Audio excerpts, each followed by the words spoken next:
Bam. This is Brad Hutchings, and you're watching the Break It Down show. All right. It's been a little bit of time since we've done one of these AI related shows in the AI market. Brad, in general, technology moves fast, man, and it continues to stack and stack. And first mover matters, but sometimes seventh mover matters, and sometimes the 29th mover matters. And it's just crazy. So we get like these panics and we get these overly optimistic, like, oh my God, this changed everything. And then you Game say changer. something like, yeah, game changer, Game breaking, changer. not breaking Right. news. Right.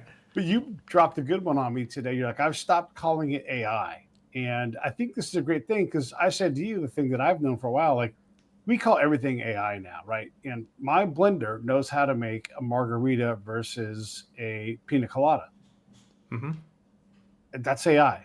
Is it? Or is that just, an algorithm that says blend at this rate for this long, this many times? Is that AI? Has my blender achieved sentience? And I'm not mocking AI, but I am mocking AI right now. You're mocking your blender, that's for sure.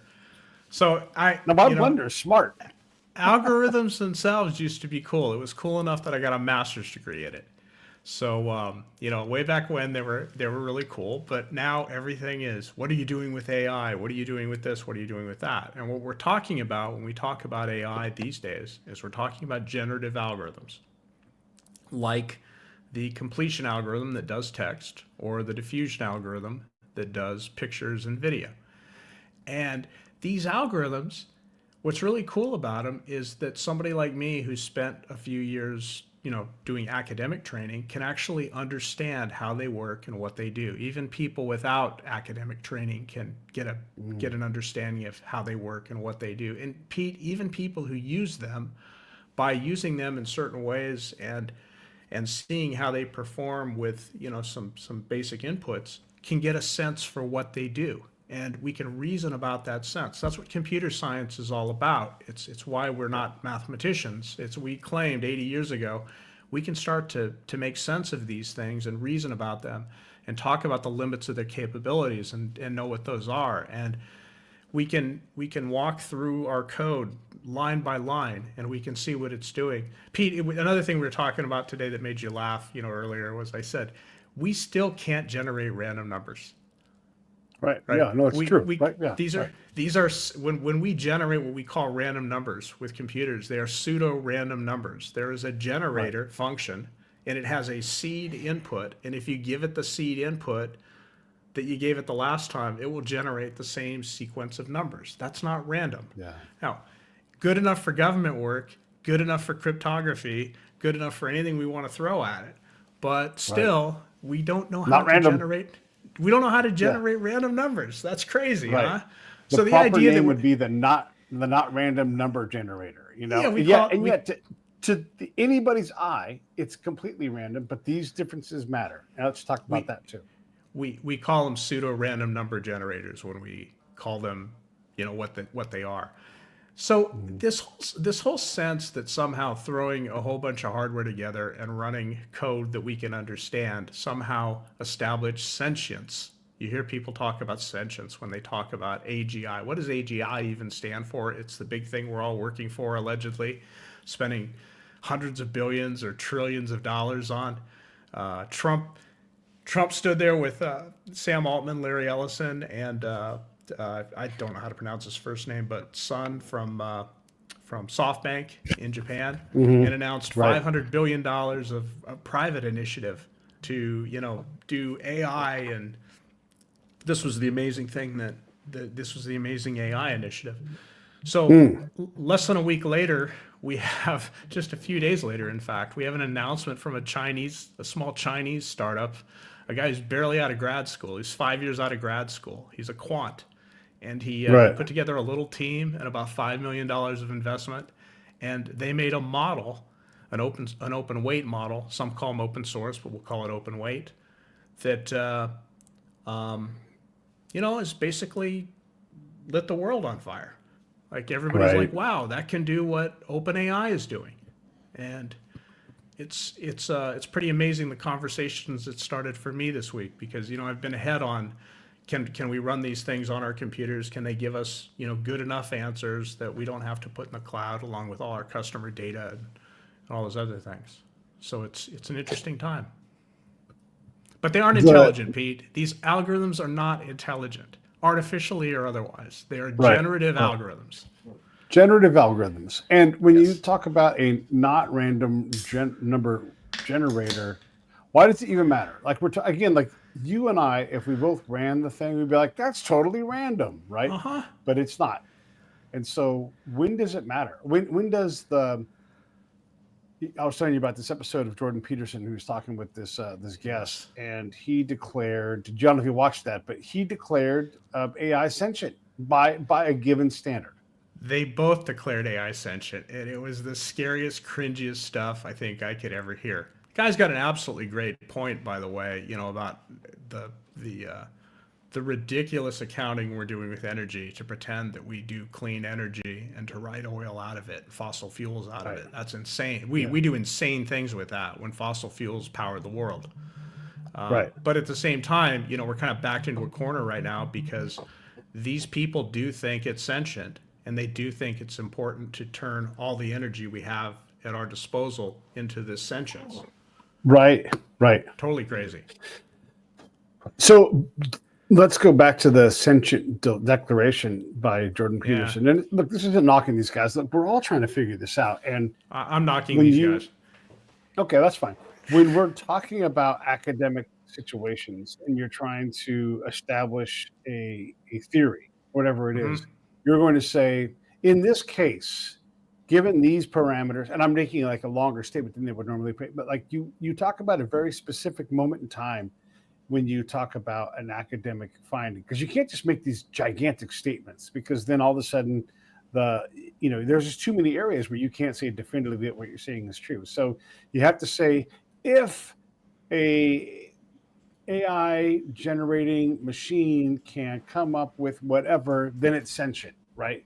And then you're like, okay, but that's not true. You start attacking it. So did you agree with their premise, even like the academic premise of what they said in terms of sentience?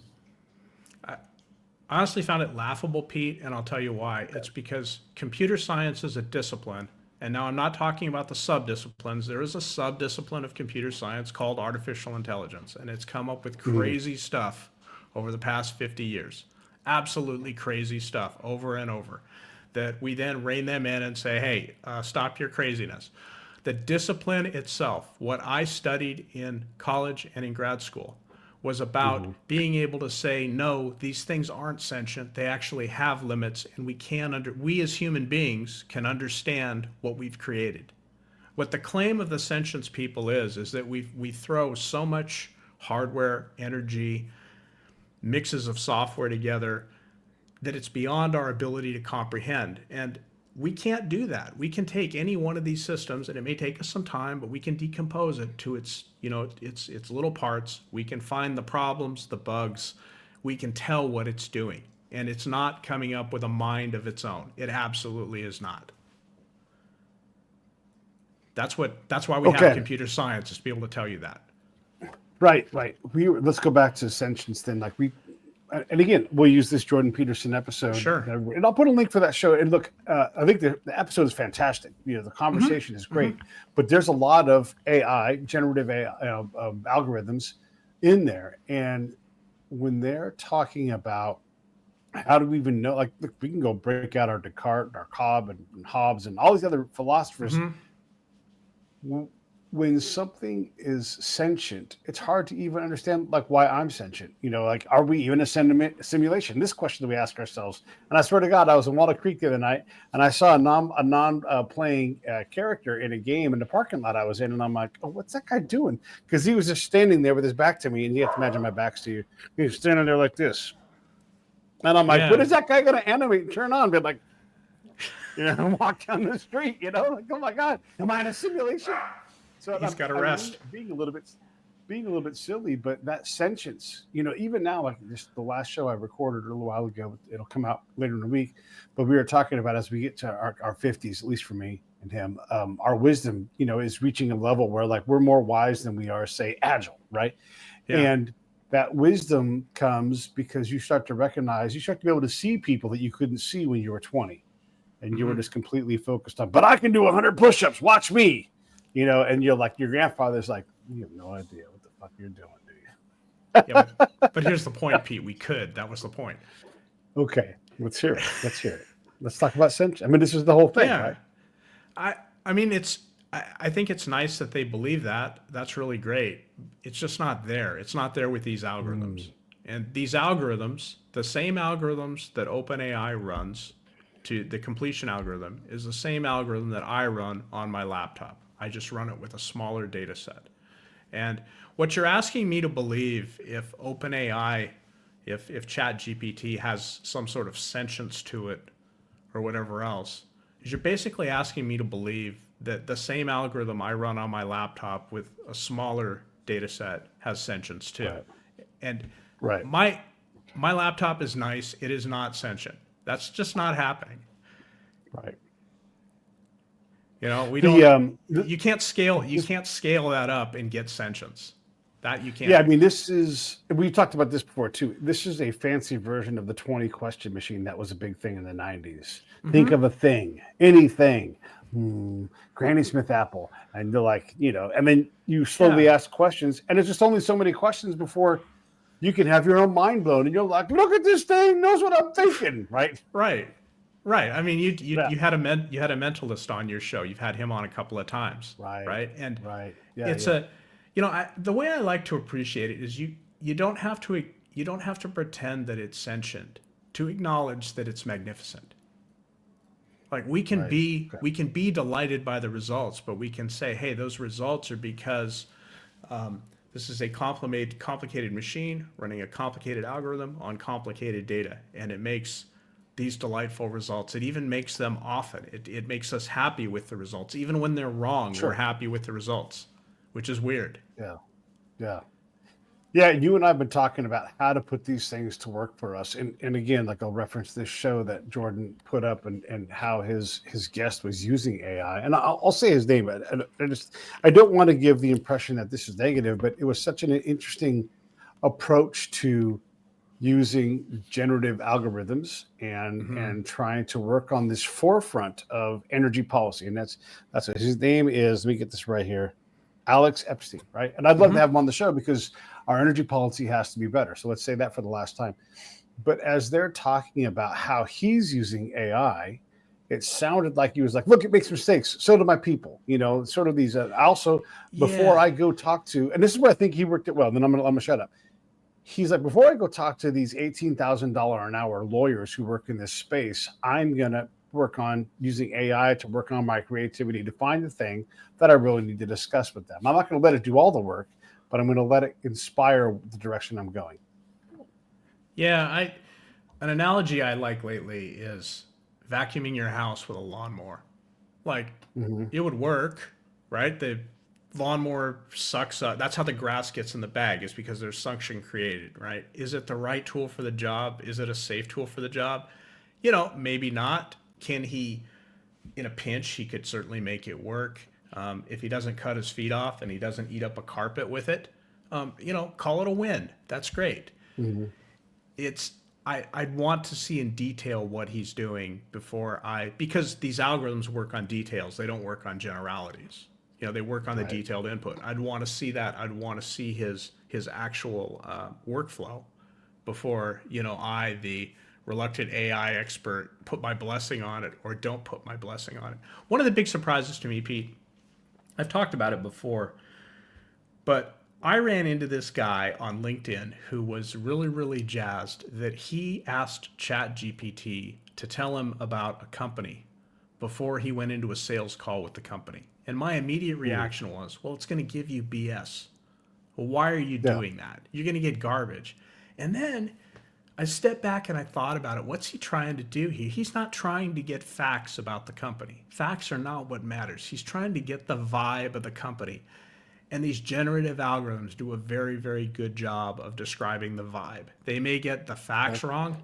They may get the trees all wrong, but the forest, they get perfect. So he knows what he's going in with. And then if you think about the context of a sales meeting, if he goes in with something that's not a fact, something that's not true or not quite right or misrepresented. And he says, I understand you do, Pete, I understand you do a podcast and it's all about who's got the biggest microphone. That's what it's all about when you're on a podcast. And you would tell me, Brad, that's not I've got what a small microphone. Right. There you go. Pete, I've got the biggest microphone here. But the point being is that's not what podcasts are about. Now, that's an opportunity for you to tell me, hey, let me tell you about the podcast business, and I'm all ears. Right. And I only have that information to tell you because I looked up and got something wrong from ChatGPT. Total win. Take the win. Yeah. Take the win. Take the win. The getting back to how Alex is using AI with his energy policy influence. What really matters is less the AI thing, and it's really his ability to get those meetings because he's been an honest agent for a long time. He's developed influence with a wide variety of people, and it's not party centric, right? So he's looking at these things and pointing out, by the way you calculate your math, the way you establish your policy is flawed at its base. Yeah, right? yeah, that's right. He was doing this to save lawyer time. It was to try to come up, but maybe that does. Maybe just getting something to compile the stuff together, however badly it is, and giving that as a draft to an expensive lawyer to take an hour with. If that process works, that's great. Maybe the process doesn't work. If I'm trying to write a policy paper and you go give me a draft that ChatGPT does, and it's completely wrong, that may take my focus off of, being able to get it right. And I'm going to spend 10 hours editing where it would take me 1 hour to do it from scratch. So you really have to look at that workflow. But to be honest, I thought that was just such a detail in what he was talking about. I really didn't care. I cared much more what he was talking about spelling out how these companies deal with so-called clean energy. And it's not clean. It's not clean. I mean, there's a big lying accounting game going on so they can have a high ESG score. It's really kind of weird, and it seems really, really wasteful. And in my head, if you were to mess with AI and say, tell me about the nature of the energy that comes to my house, what sources does it come from? Maybe it can say, oh yeah, that's right. Well, you've got, power coming from here, here, here, and here. I can't tell you how much of each you're using because that's unknowable, right? We don't sort it that way. It's just a big tube and it comes to you via a big tube. And so that makes you go, well, what's Apple down the road? And we're picking on Apple here for a second because they were used as an example. When Apple is using up all these gigawatts of power because they've got this generative AI making things, and they go, yeah, we're clean. And I'm like, how the fuck can you be clean when you've got clean? I love to say, like, me and my gas stove, I promise we're not the problem. We're not the problem here. That's just not it.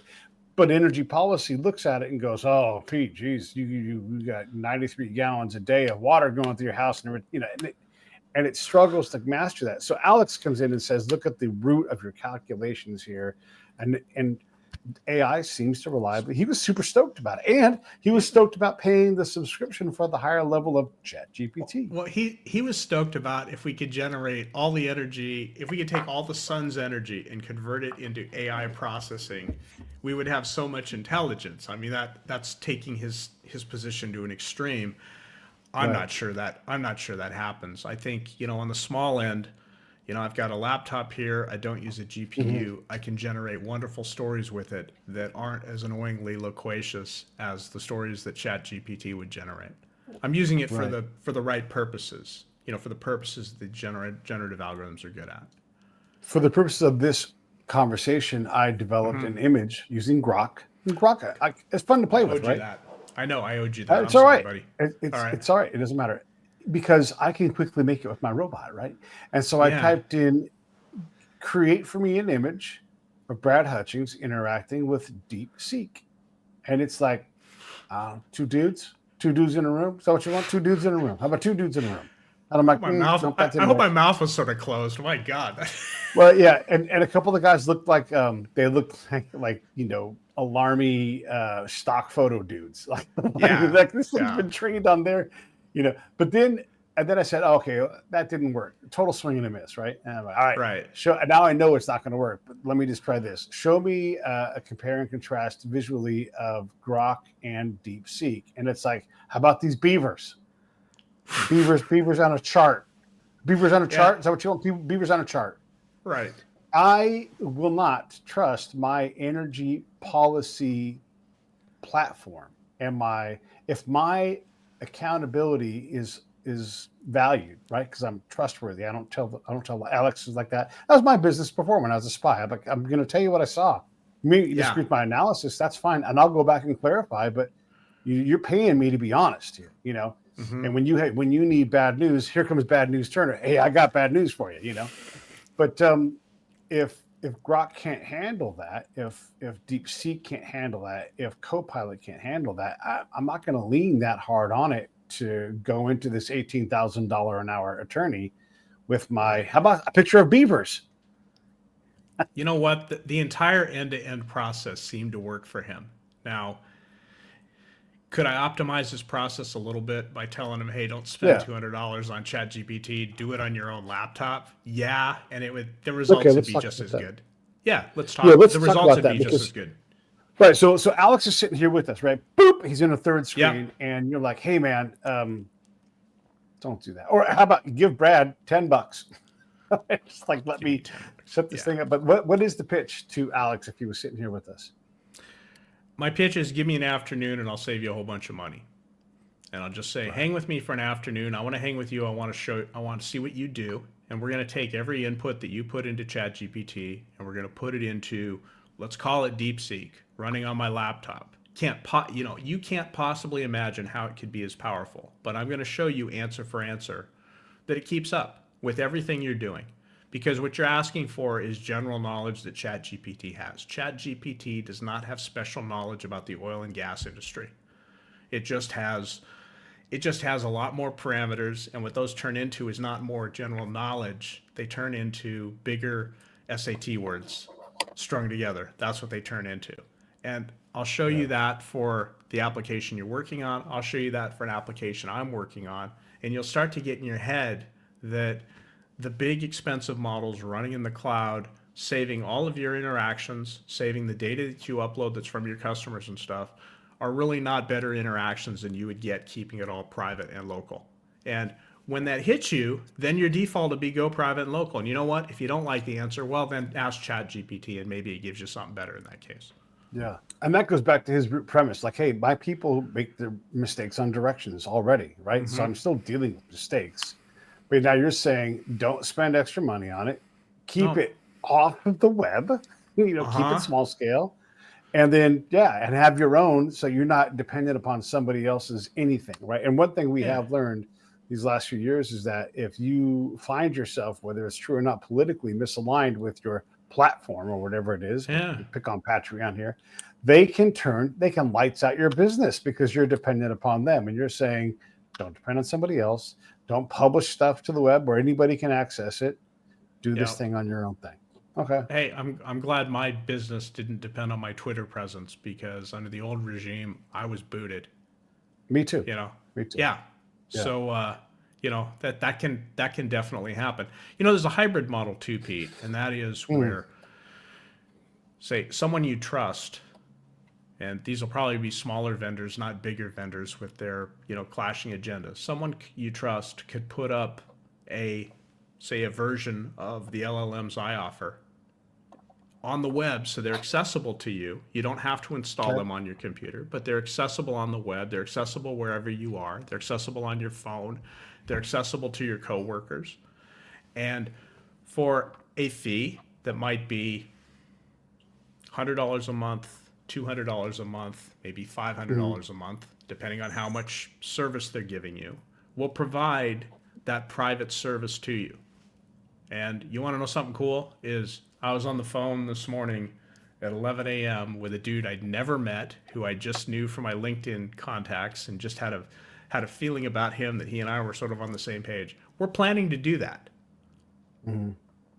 If you, instead of giving $200 to ChatGPT and having limits on what you're doing and having all of your questions and its responses cached, saved, subject to somebody. Why are you asking about burying a body?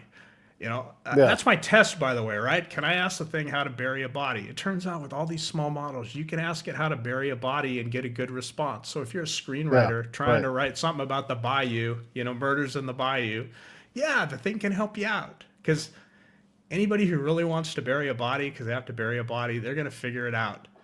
Yeah. They're going to search the Or internet and figure it out. you can just go ask a coon ass, and you get like my buddy Rich Leday. He's like, you just ask me, I'll tell you where to put them. You put them in Right. out there in the bayou. They're not coming back.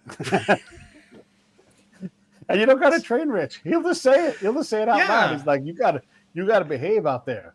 South of New Orleans.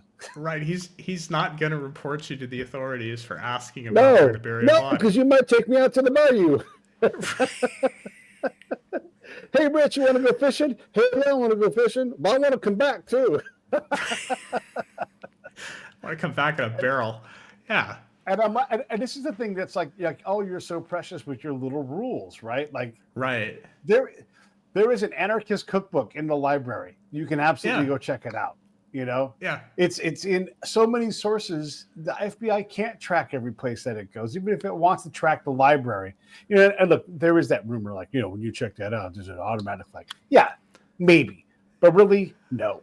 It's a fucking book. You sit there by the fireplace and read it all you want and have no idea. So, Look, these things are accessible.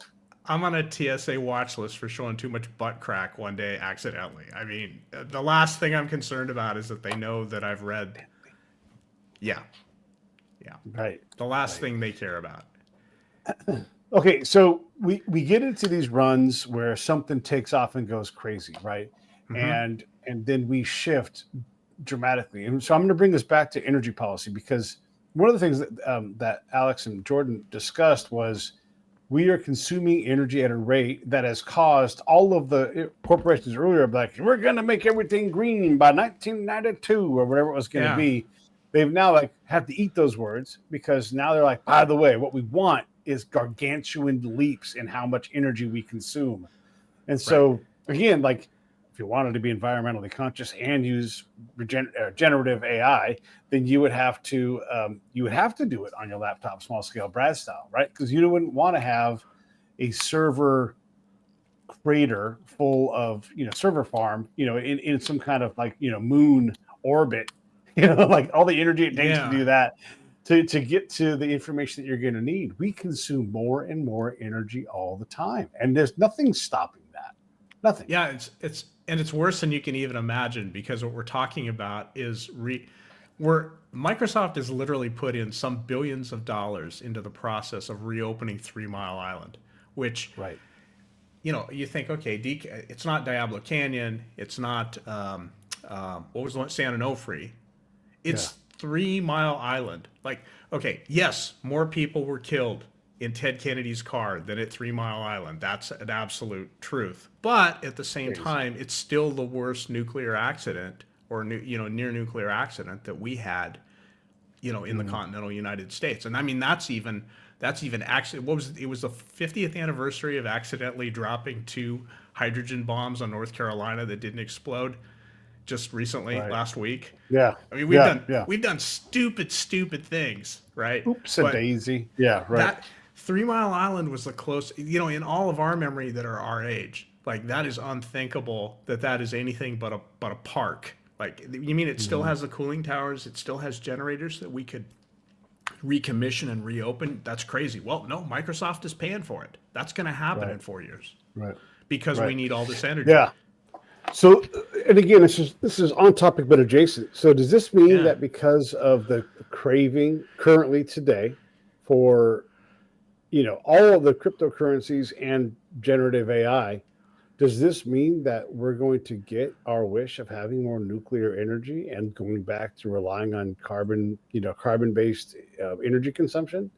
Because it seems like, what we have right now with wind and solar, and God bless, I want to be a good, steward of the earth, but I can't compete with Microsoft's consumption, Right. and I contribute to that because I use Microsoft, I use Bing, all these things, right? So Yeah. are we just punting that whole thing and admitting now that like that's not the direction we're going to go? We're going to have to find a different way to get out of this pickle. I think from their conversation you can tell that it's inevitable that we're going to punt on it anyway, just because Right. our energy needs are growing. This is Right. this AI thing is certainly a quick growth spurt. You know, from the teenager is going from 4'6" to about 7'2", you know, in very, very short order. And that's the Right. path we're on. Is Yeah. you know, is that's not that's not doable with intermittent energy. You know, and when you talk about wind and solar and these things that are, you know, considered green and whatever else, they're not always on. They're Yeah. not on when you need them. We need energy that's on when we need it.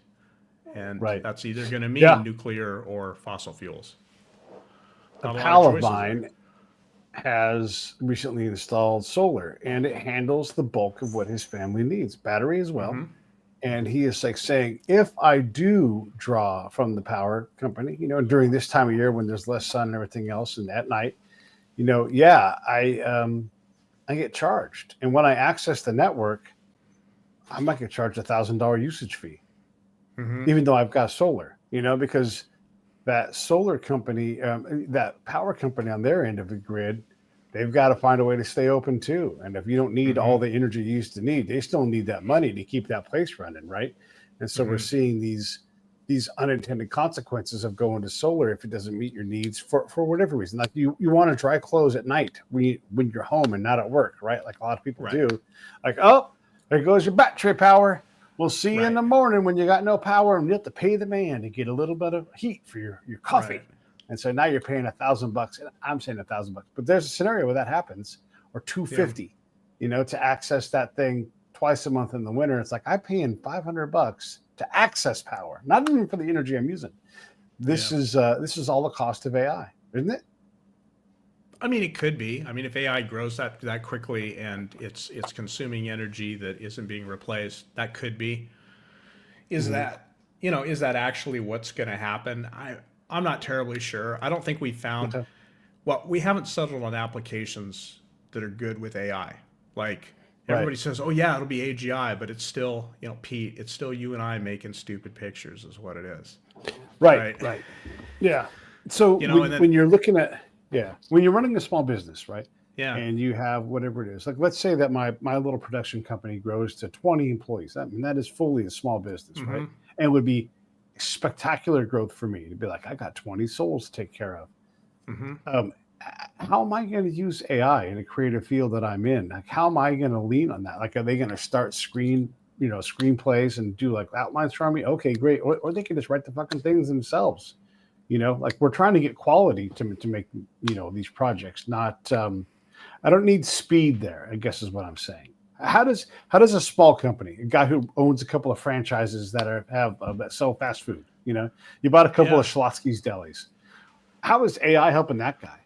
Well, how's AI helping McDonald's right now? Basically, it's making everybody in their drive-through absolutely nuts because they hear three. You know, we've talked about this before. You hear 3 or 4 words of AI voice, and then you know if the actual drive-through operator is on the ball, you know, she jumps in real quickly to say, "Yeah, I'm here. What can I Right. do for you, sir?" Right? I Yeah. mean, it's confusion right now is what it's added. Pete, you know, there's a lot of talk about, you know, AI is a toddler right now. It's going to be a teenager next year and it's going to be a PhD the year after. Right. But Right. I think the reality really is with generative algorithms is, and this gets to your business, is your business with people who don't understand how to use generative algorithms for some tasks they run into, and not to make them, you know, like Hmm. AI pilots or script kiddies or prompt engineers or whatever else. They don't have to do that. But Prompt engineers. when they're trained up a little bit on how they can use these things when it's appropriate Hmm. to use them, they're going to be smarter. That's going to Okay. be worth the investment in, because it's going to play out over years and years. You know, you do a training Right. with them and up their skills a little bit, they'll be able to use them, you know, a whole bunch in a whole bunch of new situations that they come into. Is an AI app going to come in and, like do what you like. Look, Pete, we've talked about generating your little shorts, from these episodes. Still a total mess. How much energy Yeah. has gone into that? It's Yeah. and how Right. many have you sent Right. out? And they're, I mean, I know why you're doing it. I know that it's important to do it. I can tell you, But and is it? you're not going to take it as Yeah. offense. They're not getting any better. Yeah. Yeah. No, no, no, no. They're not getting any better. They're so bad that I just universally. But you probably have noticed. I just publish them. I'm just like, I'm not even Yeah, gonna listen to it exactly. because it is so commonly garbage. Like it's just on its face. It's part of my rebellion. Like Yeah. okay, there you Oh, I go. see what you're doing with it. Like, don't get me Yeah, wrong. I can totally see you working there, but they are not yeah, getting better. yeah, Um, yeah. so I think expecting AI to get better, that's not the thing to do. It's, can we make people better with these generative tools? And I think we can. Mm. And I think you're, like you generating that image that you asked me to generate, that I got caught up in meeting people and not doing what you asked me to do. Yeah, Turns out you're kind of trained up in that, and you can do that real easily, just like I'm trained up in it, and I can do that real easily. And I can't wait to see what the image is after the show. But I'm sure it added some spice and some kind of a cool way to invite people to watch. And that's neat. what is funny about it is because you didn't grab that image from me like I asked you to. I have one ready to go at all times, right? Like I could have Yeah. just taken any standard one I've done before and just put a new title above it. But because that AI response was so bad, So quick. Yeah. yeah, and I'm like, I'll give you two shots, strike one, strike. You know what? You're out. You're out. Right. You popped out meekly, softly to the catcher because you couldn't even identify yourself, Grok, in the picture. Right. So that's pretty bad, right? And so Right. if there hadn't have been AI, like if it had been a year ago and I just did this, I know there was AI a year ago, but I wasn't going to generate photos with it. I would have just taken the existing photo and had a solution that was already better, right? Because I have one that I've already seen it. I've already said, that one's good and it applies to all these things. Here it goes. But the belief that somehow I want to see a YouTube short or I'm saying short, not like the specific short, but like a short video on YouTube about Elvis Presley and some part of his life. 'Cause I've been enjoying some Elvis stuff, and it's got what's clearly an AI photo. And I start listening, and I'm like, this is the most vapid, dull thing ever. And Yeah. so I just turned it off, And so that person got a little hit for 2.5 minutes, but it was so banal that Yeah.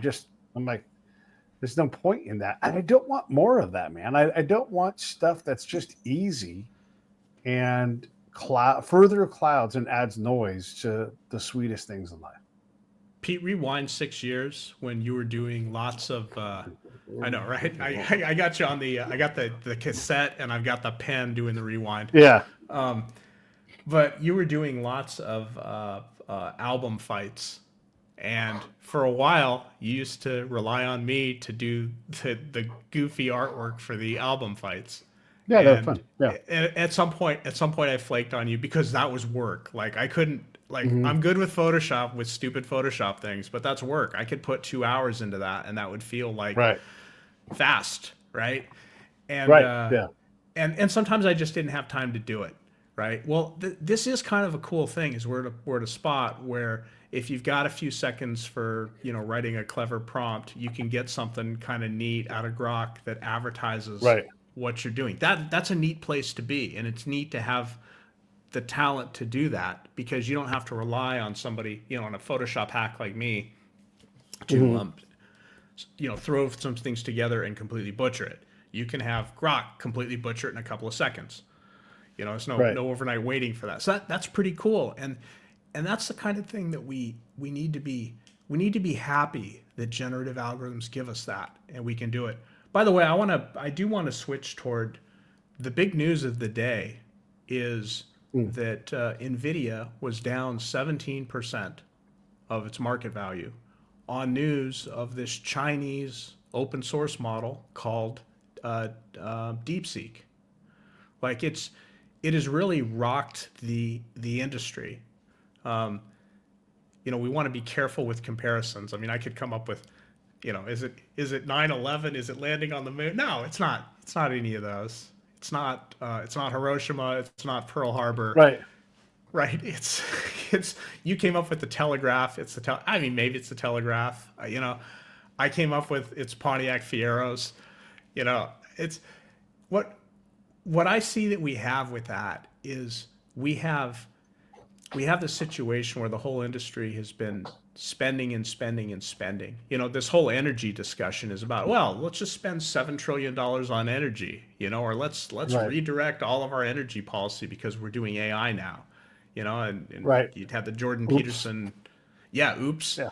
Right. That's kind of expensive. And then this little company comes along, they spent $5 million and they did something good enough. They cut all the corners that we're so proud of, having done, like safety and, eliminating bias and, all the stuff that everybody demands from AI. And they cut the corners, and it's kind of good enough, and it's good enough for what we do. And that's what people have been discovering this weekend and are discovering this week, and realizing, hey, we don't have to invest all the money to get a good enough tool. And I think that does change the world of, quote, AI a whole bunch. And why I stopped using the term earlier this month, and I just call it generative algorithms now. And I purposely do it. Like, I'll go into people's AI chats on LinkedIn where they're talking about AI, and I'll even correct them. I'll say there's nothing intelligent about it. It's a generative algorithm. Here's what it does. Now, when it does these things, these are the results you get. Is this consistent with what you expect? I'll be like really annoying like that. And I've been doing that for a month. But today is the day when everybody's doing that. They're discovering it. And it's a neat thing. We're trying to figure out where the value is in all this stuff, rather than saying, hey, we have to spend $7 trillion to see any value. I can't believe we fell for it. I don't think anybody can. Yeah. Well, I guess we get so enamored with all these things that go forward. And look, I've talked to a lot of software people in my career of interviewing people, and they always want to tell you the positive outcome. And when I ask them, why don't you ever talk about the negative things? They're like, because I'm trying to sell something. Like, I'm trying to make money here. I don't want to say, by the way, this might ruin your fucking life. Yeah. It's not. Yeah. These algorithms aren't going to ruin anybody's life. But yeah. Are you sure? Well, no one's committed suicide from social media things and ended up in bad spots. I mean, yeah, it can get, look, you do anything at grand scale, you're going to kill people. By the way, I asked Brock, give me an image of you two, Joshua Tree, taking on Nirvana in an album fight. And there's Kurt Cobain in a puddle next to Bono's. And here's another one. There you go. Those guys. Yeah. So look, that's funny. Yeah, that's Not hilarious. much of a Joshua Tree, but I mean, it would have been super funny if you would have sent me that. I would have been like, "That's pretty fucking funny." I wish Grok would have added the words I asked it to ask, but you would have. Yeah, the words are difficult because the way diffusion works, it kind of has to evaluate each iteration of making the image better. It starts with noise, and then it kind of makes it better, less noisy each time, and it has to kind of to get. I don't know, if you wanted him to wear a T-shirt with something that said on it, words on it or whatever, it has to like OCR, optical character recognition, the emerging letters, and make sure they're getting closer to what you want rather than far away. Yeah. It does terrible with written text. Yeah. The funny thing here is we've got the wrong era of Bono, and there only one era of Kurt Cobain. So the Kurt Cobain one is actually not too bad. I can't tell if he's got 17 fingers or not. But there's. Well, wait, go back to that. I think he had at least 6, which would be 1, 2, 3, 4. Oh, maybe he's just got 5 there. How about that? I mean, it's the image is obviously recognizable as being Bono, and again, I can't see, but that does look like Kurt Cobain and Bono, and that should be a Joshua Tree. Although this one is not. This one I think is. Yeah, this is Joshua Tree back there. But this whole thing is great because. If he just had his hand out to drown him, that would be perfect, right? Yeah, right. And by the way, just for anybody wondering, U2 won this fight, and it was they drowned Nirvana because U2 is just the better. They were more seasoned, they have more tools, and so they stomped the living shit out of Nirvana. Never mind. And so there you go. There's a decent little use case for it where in that one specific case, yeah, Grok pretty fast came up with something, and that was the second. So the first one with this one, it gave me 4 images, and I'm like, oh, that one's funny. Brad will like that, and so I picked that one, and then I tried to add the words, and then no words. So there you go. I was trying to make one with Sam Altman literally jumping a shark, except I didn't want him to jump a shark. I wanted him to jump a lake trout. And then I forget what I wanted his shirt to say, something like fooled by deep seek or something. Anyway, Grok, you ever had Grok give up in the middle where it seems like it's going full steam? Okay, so the reason it gives up in the middle is not because it can't, it's because it won't. Like some little filter comes in and says, no, we're not doing this, and then it's done. So one of my little tricks is to screen record when I do something that might be a little bit edgy with Grok, so that I can go back and pick a frame and maybe get at least a thumbnail of what I was doing that Grok didn't want to do. And that can be funny in and of itself. But yeah, when it stops like that, it's because you've hit a nerve, not because it can't. Yeah, you're right. It'll say, "Hey, there's a lot of capacity going on." So now it's straight up lying to me, right? Yeah. Like, oh, now you're a liar. So Okay. Go ahead. Sorry. Go. No, I was just gonna say I wanted to get back into the AI thing because we had a whole conversation we were going to have, and I just got busy, so we weren't able to have it. Do you want to go back to your thoughts of 10 days ago? And it almost seems like, why 10 days ago? It's all different now. But those thoughts were legitimate thoughts, and I don't want to run past it without covering those. Sure. So 2 of them. I mean, one of them was, I'm not calling it artificial intelligence anymore. I will do posts on LinkedIn. It is generative algorithms is what it is, because that's what they are. And I will talk about the wonderful stories that generative algorithms can write. I will talk about the wonderful pictures that Grok can make. I will occasionally do a post on, okay, you want something more businessy? Let's do emergency preparedness drills. Oh boy, you know what? Emergency preparedness drills, Pete, are going to be kind of big. I have a feeling going forward. I have a feeling, especially down here, that you're going to want to see the fire department out on the street pretending to answer a call of some kind, because you're going to know that if they're practicing, they're not going to F this up when it really, really matters, like we're seeing up north of us right now. Not the individual firefighter's fault. They're not practicing. They're not identifying the problems that. I really wish George were around, because he would see this and say, "Yeah, we're not finding the problems. That's what's happening here. We're busy doing other things rather than being prepared for these things." If I can make situations for firefighters to practice, make them interesting. I can do that with generative AI. George and I showed that in an afternoon messing around one day. That's powerful. Yeah. We talked with Sebastian Bay that was our last talk, I think. He makes games. And there's a little more with his latest game. I saw in an interview where he talked about, during the pandemic, he's locked in, he's got a spreadsheet. He just starts kind of creating these situations and these, what are the weapons, what are the capabilities, what are this, puts them all in a spreadsheet. Then he starts to make the cards. And now he's got a publishing company that's picked that up and is doing those things. They actually just released a version of the game for the Baltics. But a lot of that stuff could be done with generative AI to assist with it. He wouldn't have to do all of the work himself and think those things out himself. I mean, obviously he's got to make sure that they make sense, what comes up, but you could even add dynamic aspects to the games, like figuring out a starting position for each player that they have to play. They don't get to choose. They don't get to choose their weapons and cards. Let's assign it. Let's make them play a bad hand. You can do that with generative AI, and even just off-the-shelf generative AI that'll run on your laptop. We'll start to use those things for that. I've just used Grok, and I said, write me a 100-word story using words no longer than 3 letters long. And so I'm going to put that in here. Yeah, how'd that do? Not very good. I mean, look, given those parameters, it definitely, I haven't counted the word, I haven't done a word count on it, but several of the words are longer than four letters, right? And but it gave it a good try. There it is. but yeah, the word. Let's see here. I think there's Hopped. perched, Hopped, hopped is way leaped, out. right? And so it ignored what it was supposed to do. Happy. I thought they put the word happy in there, but that's against the rules, right? So Right. it got going, and then somewhere it lost the plot. And I don't know why it lost the plot, but it broke the rules. And so if I was going to give this to a kid or whatever, and I was like, every one of these words is for, I can go in and break out my thesaurus.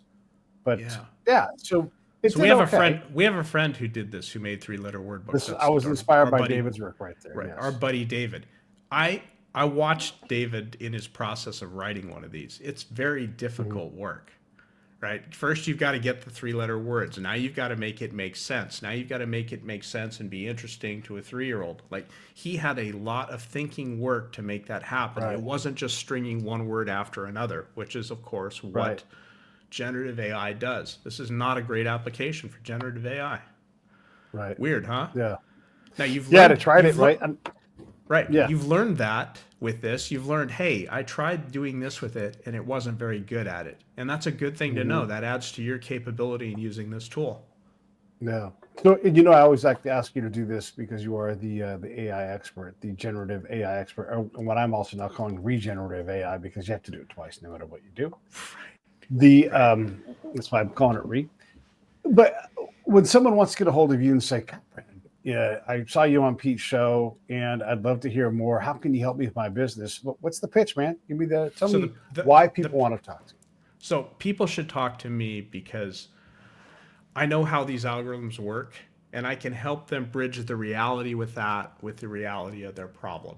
And I can show them that they don't have to spend a lot of money to do it. I've spent, over a year looking for the value proposition in artificial intelligence. And while everybody else was looking high at things that cost hundreds of millions of dollars, I'm looking low, like things that can run on your laptop, and value you can get out of that. Value like privacy, autonomy, Sure. control of what you're Yeah. doing, those kinds of things, and Yeah. making it so people can do that stuff. You can find me at bradhutchings.com. From there, you can find links to my Twitter account, where I actually have a Brad Hutchings AI Twitter account, where I don't know how to rename it because I don't have enough characters, so it's going to probably keep the AI. But yeah, there you go. You can find me there. And really, the best way to learn about how to use these technologies is to sit down with somebody who knows how to do them, and Yeah. like let the vibe just kind of infuse from one person to another. Taking a class in prompt engineering isn't going to make you useful for anything. Sitting down with Yeah. somebody who knows how to do this stuff and knows how to approach a problem, and you can approach the problem with them and learn from them, and they can learn about your domain and stuff. That's how you learn how to use the tool effectively. If you're an emergency manager and you want to learn how to script out some scenarios that you can train on, you're Hang going out to with me for say, an "Yeah, after. that's Hey, probably good news." Yeah. yeah, hang out with me for an afternoon. I'm going to learn what you do and what you want, and then I'm going to say, okay, we've got this tool. Let's use this tool effectively to do this. Let's not do a question and answer. Let's, for instance, one of the things I show people is how to use completion mode rather than chat. I've shown on your podcast how chat is really an illusion. It gets in the way of letting the tool do the work. Right. Yeah. So if you want to use AI to interact with the grandfather, make him a character in the scenario where you find a fire together in the Palisades and see what the AI comes up with what your grandfather's role is. Right. Could be a nice story. Yeah, if you want to use AI to Yeah. chat with your dead grandfather, I'm going to tell you, look, dude, get over yourself. You're not going to chat with your dead grandfather. Or Right. find a medium, Right. or do a seance or a palm reader. Or a But large. that's not what this. Yeah, yeah, exactly. Right. Yeah. So Brad's great. Talk to Brad. You can get a hold of Brad at bradhutchings.net. That's a great Dot place com. to grab Dot him. com. Dot Dot com. Dot com, com. dot com, It's all dot right. com, dot com. Everybody, it's right there. Just look at that. Don't listen to the guy Yes. with cataracts. And small scale, not expensive, on your computer, not on the web. Yes, and you know what? All this stuff this week that you're going to hear about the Chinese beat us at AI or whatever else, ignore it. It's Okay. noise. It's what's happening right now is people are looking at where the value is on the table, and they're flocking to that, and away from the things that are expensive. We don't like expensive things. We like things that provide us value. Real simple correction. That's all. Nothing to worry about. Sometimes the 127th mover is the right one. You know, the person who's got a little more elegance and the right pace. Yeah. All right. Well, then I'm going to wrap this up. Anything else you want to say before I do that? That's it, Pete. Thanks. It's always a pleasure to be on here with you. Yeah. Everybody, you're watching the Break It Down Show. It's always great when you subscribe. It's even better when you go to breakitdownshow.com. Go to the PayPal link and be like, you know what? I'm hooked Pete up. Dink, push that button, make a subscription, drop $100, whatever it is. I'm going to put that money to work and do great things. So I will see you all later. Bradley, I'll talk to you in a second. All right.